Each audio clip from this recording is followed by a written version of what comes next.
জীবনে এমন কি আছে যা আপনাকে অজান্তে শিখরে পৌঁছে দিতে পারে বা আপনার পতনও ঘটাতে পারে? সঙ্গতি।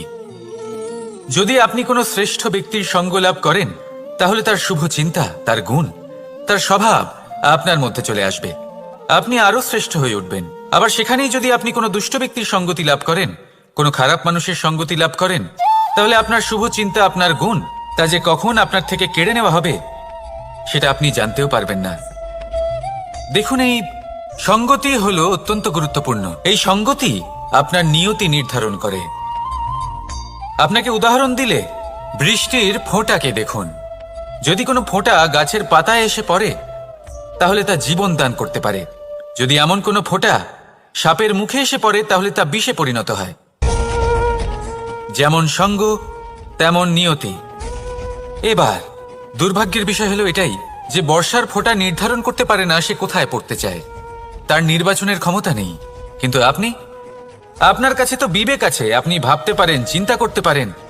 তাহলে আপনি ভাবুন, আপনি কি এমন সঙ্গ চান যা শ্রেষ্ঠ, নাকি এমন সঙ্গ চান যা অশুভ? নির্বাচন আপনারই। শ্রেষ্ঠ সঙ্গ বাছুন আর আমার সাথে ভালোবেসে বলুন, রাধা রাধা। আমাদের জীবনে অত্যন্ত গুরুত্বপূর্ণ একটা আশা বসবাস করে, বিশ্বাসের রূপে।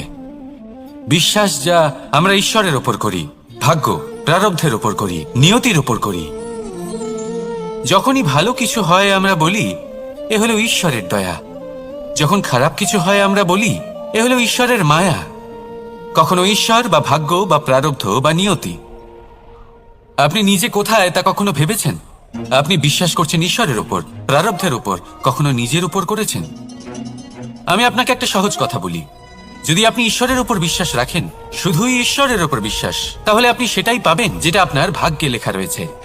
কিন্তু যদি আপনি নিজের উপর বিশ্বাস রাখেন, আত্মবিশ্বাস রাখতে শেখেন, তাহলে ঈশ্বর আর নিয়তি দুজনে মিলে আপনার ভাগ্যে সেটাই লিখবে যা আপনি চাইছেন। তাই মনে রাখবেন, সাফল্যের পথ হলো এই বিশ্বাস। নিজের আত্মবিশ্বাসকে ধরে রাখতে শিখুন, দেখবেন আত্মা প্রসন্নতায় ভরে উঠবে। তাহলে আসুন এই প্রসন্ন ভাব নিয়েই বলুন, রাধা রাধা।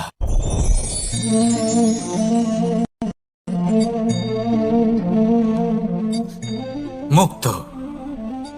এই মুক্তই সবাইকে মোহিত করে দেয়, নিজের দিকে আকর্ষিত করে। অত্যন্ত সুন্দর, গোল, শুভ্র। মুক্ত দ্বারা নির্মিত আভূষণ, তা হয়তো সে মুকুটই হোক বা কোনো স্ত্রীর অলংকার, তাকে আরো সুন্দর করে তোলে, তাকে আরো সুন্দর দেখতে লাগে। এবার এই মুক্তকে এত সুন্দর দেখার জন্য কত কষ্ট সহ্য করতে হয় তা কি কখনো আপনি ভেবেছেন? এই মুক্ত ঝিনুক থেকে বের করা হয়। ঝিনুক, যা কিনা সমুদ্রের তলদেশে থাকে। ওকে কত কষ্ট সহ্য করতে হয়, জলের চাপ সহ্য করতে হয়, সমুদ্রের স্রোত সহ্য করতে হয়। এই ঝিনুককে এত কষ্ট সহ্য করতে হয়, এই মুক্তকে এত কষ্ট সহ্য করতে হয়, তারপরে এর রূপ এত সুন্দর হয়। যদি আপনিও আপনার পরিশ্রমের সৌন্দর্য, নিজের পরাক্রমের সৌন্দর্য এই সংসারে প্রকাশিত করতে চান, তাহলে আপনাকেও কষ্ট সহ্য করতেই হবে। তাই জীবনে যখনই সংকট আসবে, বিপদ আসবে, সমস্যা আসবে, তখন একে সুযোগ হিসেবে গ্রহণ করুন। কারণ এই বিপদের সাথেই লড়াই করে আপনি মুক্তর মতোই পরিশুদ্ধ হয়ে উঠবেন। তাহলে আসুন আর আমার সাথে ভালোবেসে বলুন, রাধা রাধা। আপনি কি জানেন আপনার জীবনে আপনার আসল জীবনসাথী কে হন? মাতা পিতা, ভাই বোন, স্বামী স্ত্রী? না, আপনার আসল জীবনসাথী হলো আপনার শরীর। সেই শরীর যার দিকে আপনি কখনো নজরই দেন না, ঠিক কি না? এবার যে মানুষ এই রহস্য বুঝতে পারেন, তার জীবন এমনিই শুভ হয়ে যায়। আপনি নিজেই দেখুন না, সে সংসারের মঙ্গলই করা হোক বা সত্যের রক্ষা করা হোক, তা সে শত্রুর সাথে যুদ্ধ করা হোক বা মিত্রকে রক্ষা করা হোক, এই শরীরই তো কাজে আসে। তপস্যাতে, বলিদানে, পরিশ্রমে এই শরীরই হলো আধার, ঠিক কিনা? তাই আমাদের কর্তব্য হলো যে আমরা যেন নিজের শরীরের যত্ন নিই। আমরা কি খাই, আমাদের কি খাওয়া উচিত, এটা যেন বুঝি। কোনটা সুপাচ্য আর কোনটা নয়, এটা যেন বুঝি। কারণ যেমন হবে অন্ন, মনও তেমনই হবে। যত ভালো অন্ন তত ভালো মন। আর সুস্থ শরীর হলো সুস্থ মনের আধার, এ কথা অবশ্যই মনে রাখবেন। আর যদি মন সুস্থ থাকে তাহলে সকল শুভ উদ্দেশ্য পূর্ণ হবে। তাহলে আসুন আর আমার সাথে ভালোবেসে বলুন, রাধা রাধা। কথায় আছে যে দৃষ্টি অত্যন্ত কঠোর হয়, অত্যন্ত শক্তিশালীও হয়। কথায় আছে যে কারোর উপর যদি কুদৃষ্টি পড়ে তাহলে তার বিনাশ কেউ আটকাতে পারে না। এই যে কুদৃষ্টি, এর উপাচারও আমাদের কাছে রয়েছে। যখন আমরা বাড়ি নির্মাণ করি তখন একটা কালো মুখোশ লাগাই, যাকে রক্ষা কবচ মনে করা হয় কুদৃষ্টি থেকে বাঁচার জন্য। যখনই কোনো বাচ্চা বাইরে যায় তখন তার মাথায় আমরা একটা কাজলের টিপ পরিয়ে দিই কুদৃষ্টি থেকে বাঁচার জন্য। অর্থাৎ এই সংসারে কুদৃষ্টি থেকে বাঁচার উপাচার রয়েছে। উপাচার যদি কিছু না থেকে থাকে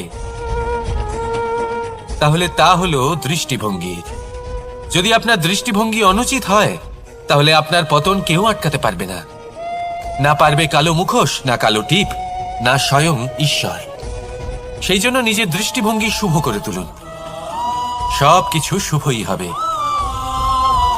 আসুন আমার সাথে ভালোবেসে বলুন, রাধা রাধা। কথায় আছে যে জীবনের আধার হলো সম্পর্ক, প্রসন্নতারও এবং ঈশ্বরের সাথে দেখা পাওয়ারও। এবার এই সম্পর্কের আধার আসলে কি? সেবা? না। বোঝাপড়া? না। অপেক্ষা? না। এই সম্পর্কের আধার হলো বিশ্বাস। যদি বিশ্বাস ভেঙে যায় তাহলে জেনে রাখবেন যে সম্পর্করূপী এই ভবন, এর ভিতই ভেঙে গেল। আর যদি ভিত ভেঙে যায় তাহলে সেখানে অন্য কোনো ভবন নির্মাণ সম্ভব নয়, সম্ভবই নয়। এই সমস্ত সম্পর্কের বিশ্ব বিশ্বাসে বসবাস করে। এই বিশ্বাস হলো অত্যন্ত গুরুত্বপূর্ণ। এই বিশ্বাসের জোরেই আমি আর রাধা কোনো সাংসারিক বন্ধনে আবদ্ধ না হয়েও এক অত্যন্ত দৈব অলৌকিক বন্ধনে আবদ্ধ। এই হলো বিশ্বাস, যার দ্বারা 11 অক্ষৌহিনী সেনার সামনে অর্জুন দাঁড়িয়েছিল এবং জয়ীও হয়েছিল। এই বিশ্বাস হলো অত্যন্ত গুরুত্বপূর্ণ। তাই বিশ্বাস করতে শিখুন, বিশ্বাস দিতে শিখুন, বিশ্বাস পালন করতে শিখুন। আর আমার সাথে ভালোবেসে বলুন, রাধা রাধা। এই সংসার অত্যন্ত বিচিত্র এক স্থান। এ সত্য খুঁজতে থাকে, আর সত্য খুঁজে পেলেই তা প্রমাণ করতে চায়। সে চায় তার প্রমাণ পেতে, সাক্ষী পেতে চায়। সেক্ষেত্রে আমাকে বলুন যে সত্য কি করতে পারে? সেই ব্যক্তি যে সত্যকে ধরে আছে সে কি করবে? কিছুই নয়, কিছু করার প্রয়োজনই নেই, শুধু তাতে টিকে থাকতে হবে। সেই হিমালয়ের মতো যা আজ পর্যন্ত টিকে রয়েছে। যদি আপনি সত্যবাদী হন তাহলে আপনার কিচ্ছু প্রমাণ করার কোনো প্রয়োজন নেই। যদি প্রয়োজন থাকে তাহলে সত্যের সাথে টিকে থাকার। এই সময় নিজে সাক্ষী হবে, নিজে প্রমাণ দেবে। এই নিয়তি স্বয়ং প্রমাণিত করবে যে আপনি সত্যবাদী ছিলেন, আপনি সত্যের পথে ছিলেন। তাহলে আসুন আর আমার সাথে ভালোবেসে বলুন, রাধা রাধা। ঈশ্বর আমাদের হাত প্রদান করেছেন, হাত যা জড়ো করা হয় প্রণাম করার জন্য, ঊর্ধ্বগামী হয় প্রার্থনার জন্য। এই হাত যার দ্বারা আমরা খাবার খাই, ফসল উৎপাদন করি। কিন্তু এই হাতের দ্বারা সব থেকে শ্রেষ্ঠ কাজ কি হতে পারে? সেবা। আগে হ্যাঁ, সেই হাত যা সামনে এগিয়ে আসে সেবা করার জন্য, যে সেবা করে তাদের যারা দুঃখে থাকেন, নিরাশ হয়ে থাকেন, যারা সেবা করেন তাদের যারা কিনা দরিদ্র। সেই হাত হলো সব থেকে অধিক মহান। ঈশ্বরকে দীনবন্ধু বলা হয়ে থাকে, কারণ যারা দুঃখী হন, নিরাশ হন, দরিদ্র হন, ঈশ্বর তাদের সাহায্য করেন, তাদের সহায়ক হন, তাদের মধ্যে ঈশ্বর বাস করেন।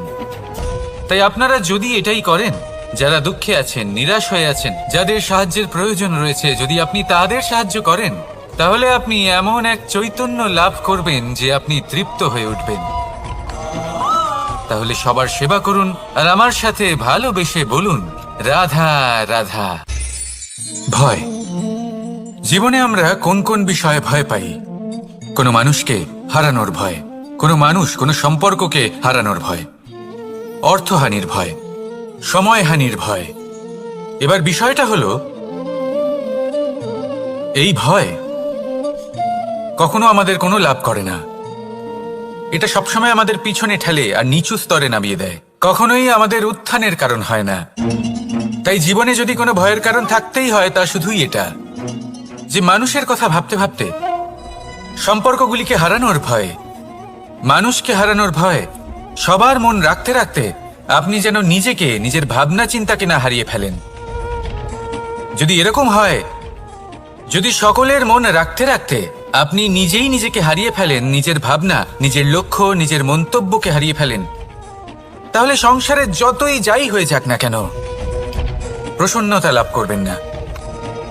তাই রক্ষা তাকেই করুন যে আপনাকে রক্ষা করে, আপনার মানসিকতা, আপনার ব্যক্তিত্ব, আপনার লক্ষ্যকে রক্ষা করে।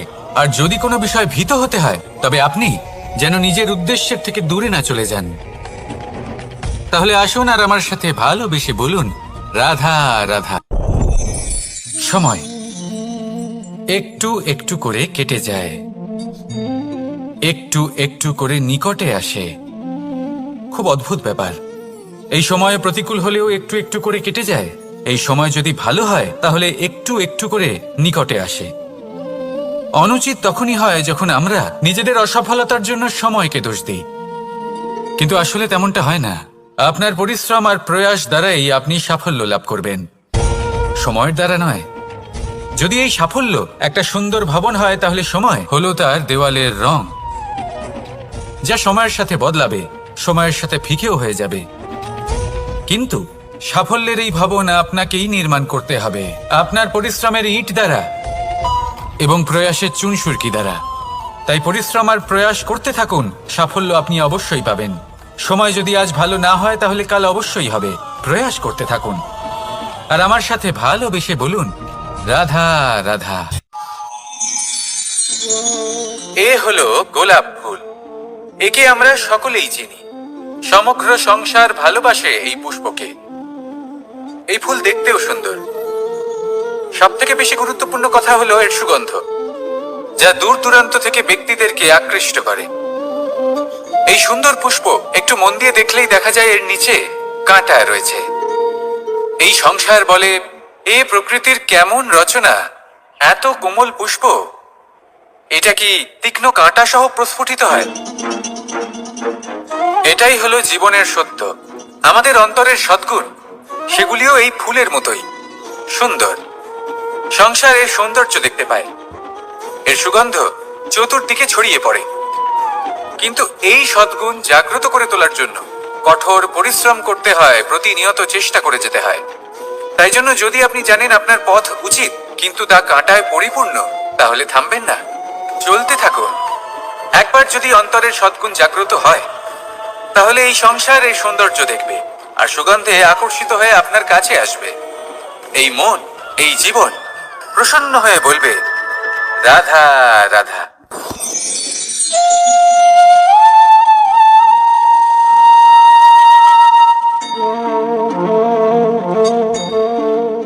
মোহনের বাঁশির এই সুর, এই সঙ্গীত কার না পছন্দ হয়? সবারই খুব ভালো লাগে। এবার এই সুর আসে কোথা থেকে? কেউ বলবেন কৃষ্ণের হৃদয় থেকে।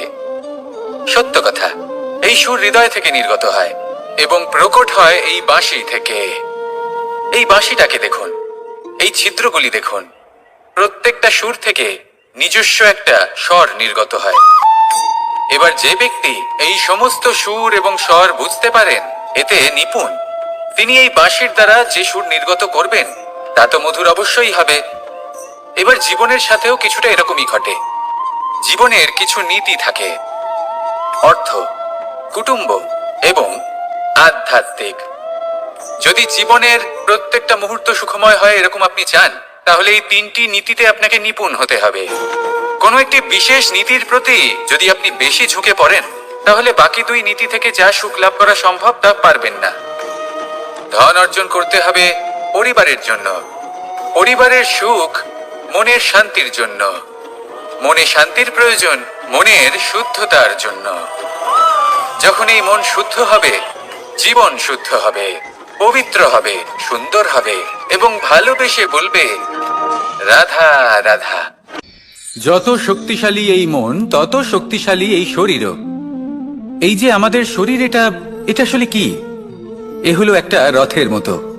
আর একটা রথ ততক্ষণ চলতে পারবে না যতক্ষণ না তাকে কোনো সারথি চালাবে। এই মন হলো শরীরের সারথি। এবার ভাবুন, যদি এই সারথি শক্তিহীন হয়, দুর্বল হয়, তাহলে এই রথের কি হবে? এটা উচিত পথে চলতে পারবে না, উচিত গতিতে চলতে পারবে না, মন মতো স্থানে এটা পৌঁছতেও পারবে না। সেই জন্য মনের শক্তি অত্যন্ত প্রয়োজনীয়। এবার মনের শক্তি আমরা কোথা থেকে লাভ করি? দৃঢ়তার শক্তি থেকে। এবার এই শক্তি আমরা কিভাবে বাড়াতে পারি? আমরা প্রতিদিন কিছু নতুন স্থির করি, কিছু ছোট কিছু বড়। আর যেই আমরা নতুন কিছু পূর্ণ করি, আমাদের মনের শক্তি বেড়ে যায়। আর যদি পূর্ণ না করতে পারি, মনের শক্তি কমে যায়। একটা দেওয়ালের মতো ছোট ছোট ছোট ছোট শিলা আমরা একটার পর একটা স্থাপন করে একটা দেওয়াল তৈরি করি। এতগুলো পাথর যখন একত্রিত হয়ে যায়, তখন এমন এক দেওয়াল তৈরি হয় যাকে ভাঙা প্রায় অসম্ভব হয়ে দাঁড়ায়। সেরকমই হয় মন এবং দৃঢ়তা। ছোট ছোট কাজ করে নিজের লক্ষ্য পূর্ণ করুন। এই লক্ষ্য যদি পূর্ণ হয়, তবে মনের শক্তি বাড়বে। কিছুটা এইভাবে যে যত বড়ই বিপদ আসুক না কেন, সেই বিপদ নিজে হার মেনে নেবে, কিন্তু আপনার মন ততটাই শক্তিশালী থাকবে। তাই মনের শক্তি বাড়াতে থাকুন, যাতে আপনি উচিত পথে চলতে পারেন, উচিত গতিতে চলেন আর মনোবাঞ্ছিত স্থানে পৌঁছতে পারেন। তবেই এই মন প্রসন্ন হয়ে বলবে, রাধা রাধা। বিজয়। বিজয় লাভের জন্য মানুষ কি না করে থাকে, যে কোনো সম্ভাব্য প্রচেষ্টা করে, কিন্তু নিজের বিজয় লাভের জন্য বাজিতে যা ইচ্ছে তাই রেখে দেওয়া কি উচিত কাজ? কখনোই নয়। নিজের হারানো সম্মান, নিজের হারানো সম্পত্তি, নিজের হারানো অধিকার ফিরে পাওয়ার শুধু একটাই পথ রয়েছে, আর তা হলো পুরুষার্থ, দ্যুতক্রিয়া নয়। যে মানুষ নিজেই হেরে গেছে, নিজেই নিজের জয়লাভ করার জন্য অন্য কাউকে কিভাবে বাজিতে রাখতে পারে? এ হলো সম্পূর্ণরূপে অনুচিত। অনেক সময় অনেক ধন লাভ করার জন্য, অনেক সম্পত্তি লাভ করার জন্য আমরা নিজের আসল ধন, আমাদের আপনজন, তাদেরকে হারিয়ে ফেলতেও প্রস্তুত হয়ে যাই। এটা একেবারেই উচিত নয়। যত বড়ই সংকট আসুক না কেন, আমাদের আপনজনদের আমাদের সাথেই রাখা উচিত। নিজের বিজয়ের জন্য ওনাদের বাজি রাখা ঠিক নয়। এই ভুল কেউ একজন করেছেন, আপনি তা ভুলেও করবেন না। রাধা রাধা।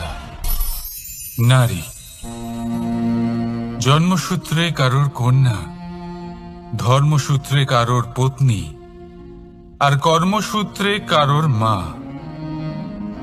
আমাদের মনে এই ছবি আঁকা রয়েছে একজন নারীকে নিয়ে, তাই না? একটা অতুলনীয় ভূমিকা রয়েছে নারীদের আমাদের জীবনে, আর নারী ছাড়া আমরা কিছুই নই। কিন্তু অধিকার, সেখানে আমরা একটা ভুল করে বসি। যখন নারী একজন কন্যা থাকে, যখন সে জন্ম নেয়, তখন তার ওপর অধিকার থাকে তার পিতার। আর তারপর যখন বিয়ে হয়ে যায়, তখন তার অস্তিত্বের উপর অধিকার থাকে তার স্বামীর। আর যখন তিনি মা হন, তখন নিজেই তিনি জীবনের সমস্ত অধিকার দিয়ে দেন তার সন্তানকে। কিন্তু আমরা কি কখনো এটা ভেবেছি, এই জীবন হলো তার নিজের? যে নারী সবার কল্যাণ করছেন, তার জীবনের অধিকারও তার কাছেই থাকা উচিত, তাই না? তার নিজের জীবনের সিদ্ধান্ত সে নিজেই নিতে পারেন, নিজেই নিজের ভাগ্যের রচয়িতা হতে পারেন। আর এর জন্য আমাদের নিজেদের পাল্টাতে হবে, দৃষ্টিভঙ্গি পাল্টাতে হবে। কারণ এই ধারণা সেটা আজ বা কালকের ব্যাপার নয়, এটা ঘটে চলেছে বহু বছর ধরে আর চলতেই থাকবে, যদি আমরা এটা না বদলাই। আর এটা তখনই সম্ভব হবে যখন আমরা নিজেদের মধ্যে পরিবর্তন আনব। তাই আজকের পর থেকে, এই মুহূর্ত থেকে, কোনো নারীর ওপর অকারণ অধিকার স্থাপনের আগে সহস্রবার ভেবে দেখবেন। কারণ যখন নারী নিজের অধিকার কেড়ে নিতে বাধ্য হবেন, তখন শুধু এবং শুধুমাত্র বিনাশই ঘটবে। রাধা রাধা।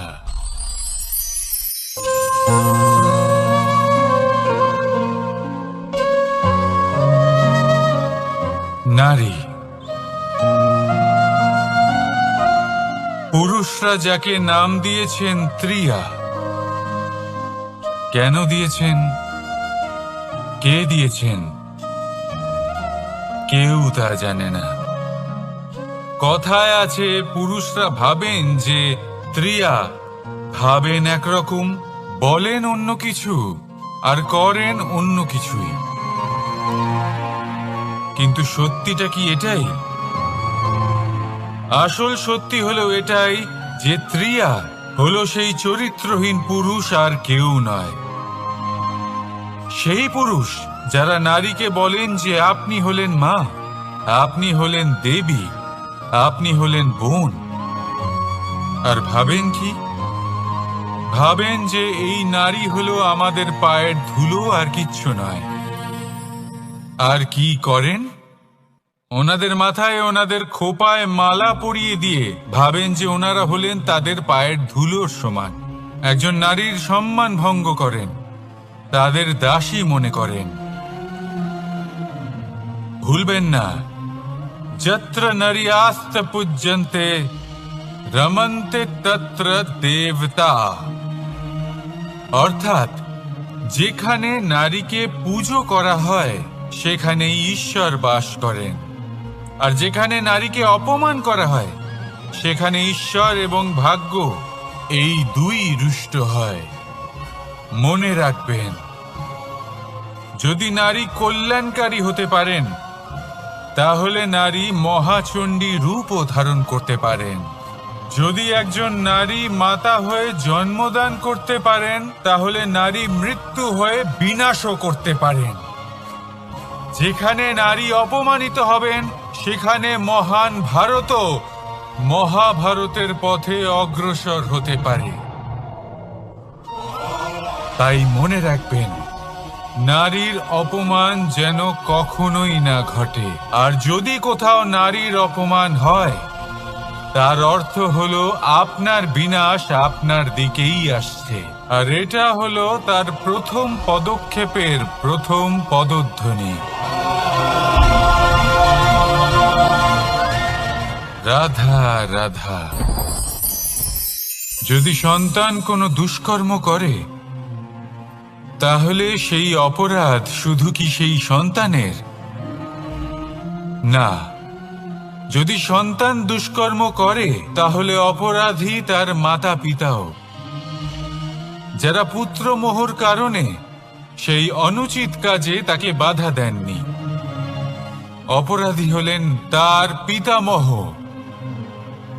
যিনি নিজের কর্তব্যবোধের কারণে নিজের পরিবারের যত্ন নেননি, যিনি সন্তানকে কখনো শাস্তি দেননি। অপরাধী হলেন তার সেই গুরুও, যিনি নিজের শিষ্যের সেই দুষ্কর্ম দেখেও তাকে প্রতিহত করতে পারেননি। একজন হবু রাজার কর্তব্য হলো নিজের প্রজার কাছে সে যেন এক উদাহরণ প্রস্তুত করতে পারে। কিন্তু যদি এত অনুচিত উদাহরণ প্রস্তুত হয়ে থাকে তাহলে মা বাবার, বাড়ির বয়োজ্যেষ্ঠদের কর্তব্য হলো ওনারা যেন সেটা সেখানেই থামায়, হয় ভালোবেসে নয়তো শাস্তি দিয়ে। যদি না থামানো হয় তাহলে মহাভারত অবশ্যম্ভাবী। অনেক ব্যক্তির মনে একটা প্রশ্ন জাগে আমাকে আর রাধাকে নিয়ে।